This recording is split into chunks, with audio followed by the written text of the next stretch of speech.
তখনও ফোটেনি ভালোভাবে। বাইপাসে অভিষিক্তার কাছে ভয়াবহ দুর্ঘটনা ঘটে, আর সেই ঘটনার তদন্তে সামনে এলো একই পরিবারের 3 সদস্যের রহস্য মৃত্যুর ঘটনা। পুলিশ সূত্রে খবর, 3:15 নাগাদ বাইপাসে অভিষিক্তা মোড়ের কাছে একটি গাড়ি মেট্রো পিলারে ধাক্কা মারে। 2 ভাই ও এক কিশোর গুরুতর জখম হয়। আহত অবস্থায় তাদের হাসপাতালে ভর্তি করা হয়। এদের মধ্যে একজনের জ্ঞান ছিল। তিনিই পুলিশকে জানান ট্যাংরার একটি ঠিকানায় 3টি দেহ পড়ে আছে। সেই সূত্র ধরেই ট্যাংরার অটল সুর রোডে একই পরিবারের 2 মহিলা এবং একজন নাবালিকার দেহ উদ্ধার হয়। ঘটনাস্থলে পৌঁছে তদন্ত করে ট্যাংরা থানার পুলিশ ও লালবাজার হোমিসাইড শাখার আধিকারিকরা।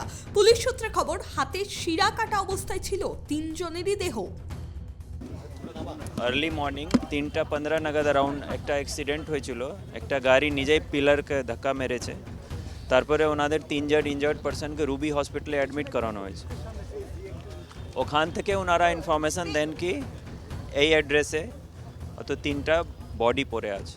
তারপরে আমাদের অফিসার, মানে এটা মর্নিংয়ে ইনফরমেশন পাওয়া যায় আমাদের, তো মর্নিং অফিসার আসে, এখানে চেক করে এখানে 3 জনের বডি পাওয়া গেছে। 3 জন যে ওখানে অ্যাডমিট আছেন রুবি হসপিটালে, আর 3 জন যার ইনার বডি আছে সবাই একই ফ্যামিলির লোক। ওনারা যে স্টেটমেন্ট দিয়েছেন, অ্যাজ পার স্টেটমেন্ট কে এনারা এখানে কিছু স্লিপিং পিলস পায়েসের মধ্যে মিশিয়ে খেয়ে সুসাইড অ্যাটেম্প্ট করেছেন। তারপরে হয়তো কাট ইঞ্জুরি আছে হাতে। একই পরিবারের 6 সদস্য একসঙ্গে কেন আত্মহত্যার পথ বেছে নিলেন? আর্থিক সমস্যার কারণ হতে পারে, জানিয়েছেন রূপেশ কুমার। প্রাথমিকভাবে আহতদের জিজ্ঞাসাবাদ করে তেমনই সমস্যার ইঙ্গিত মিলেছে, তবে সেই দাবি খতিয়ে দেখা হবে। ঘটনাস্থলে যান কলকাতা পুলিশ কমিশনার মনোজ ভার্মাও। আজকে সকালে ট্যাংরার এই বিল্ডিংয়ে 3টে মহিলার বডি পুলিশ পেয়েছে, অ্যান্ড এর সঙ্গেই কিছু লিঙ্ক আছে। একটা আমাদের গরফা থানার আন্ডারে একটা জায়গায় অ্যাক্সিডেন্ট হয়েছিল একটা গাড়ির, ওই গাড়িতে 3 জন মেল ছিলেন। এখানে যাদের বডি পাওয়া গেছে ফিমেল, 2 জন বয়স্ক মহিলা আর একজন বাচ্চা, মানে 14-15 এরকম এজ হবে। 2 জন মহিলা যাদের এজ বেশি আছে, ওদের হাতে ইঞ্জুরি কিছু পেয়েছে পুলিশ। অ্যান্ড বাচ্চার কোনো সেরকম, মানে অ্যাপারেন্টলি দেখে মনে হচ্ছে না কোনো এক্সটার্নাল কিছু আছে, কিন্তু পোস্টমর্টমে বোঝা যাবে অন্য কোনো ইঞ্জুরি আছে কিনা। আর যারা মেল পারসন ছিলেন 3 জন, ওরা হসপিটালে অ্যাডমিট আছে। ওদেরকে জিজ্ঞাসাবাদ করে কিছু ফার্দার ডিটেলস আমরা পেয়েছি। আমাদের ফরেন্সিক টিম আর বাকি অফিসার্স এখানে কাজ করছে। এক্স্যাক্টলি কি মোটিভ আছে, কেন করলো, কে করলো, সেটা এই মুহূর্তে বলা মুশকিল হবে। চামড়ার ব্যবসা ছিল ওই পরিবারের, আর্থিক সচ্ছলতাও ছিল। তাহলে হঠাৎ করেই কেন এমন সিদ্ধান্ত? আতঙ্কে স্থানীয় বাসিন্দারাও। আমার ছেলে বলে তো আমি নিচে নামলাম, ওই ডাক্তার কাকিমাকে জিজ্ঞেস করি, কাকিমা কী এমন হলো যে এখানে এত পুলিশ? তখন বলছে 2 বউ মারা গেছে। আচ্ছা 2 বউ মারা গেল কেন?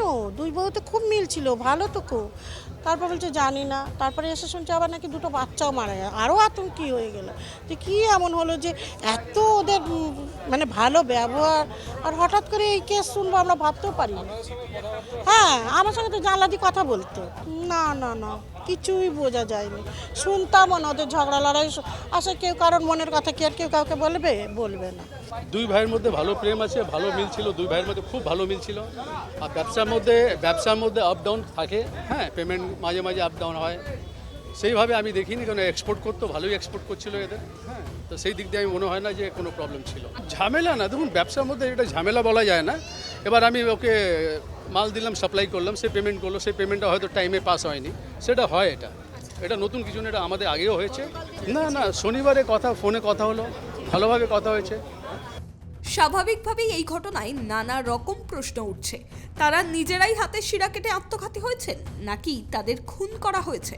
পরিবারের পুরুষ সদস্যদের উদ্দেশ্য যদি আত্মহত্যাই হয়ে থাকে, তাহলে বাড়িতে নয় কেন? কেন বাড়ি থেকে বেরিয়ে গেলেন তারা? যিনি সংজ্ঞায় আছেন তিনি কি সত্যি বলছেন? ইতিমধ্যেই ট্যাংরার বাড়ি থেকে দেহ বের করে নিয়ে যাওয়া হয়েছে ময়না তদন্তের জন্য। এখন মূল প্রশ্ন একটাই, মৃত 3 মহিলা কি আত্মহত্যা করেছেন নাকি খুন হয়েছে?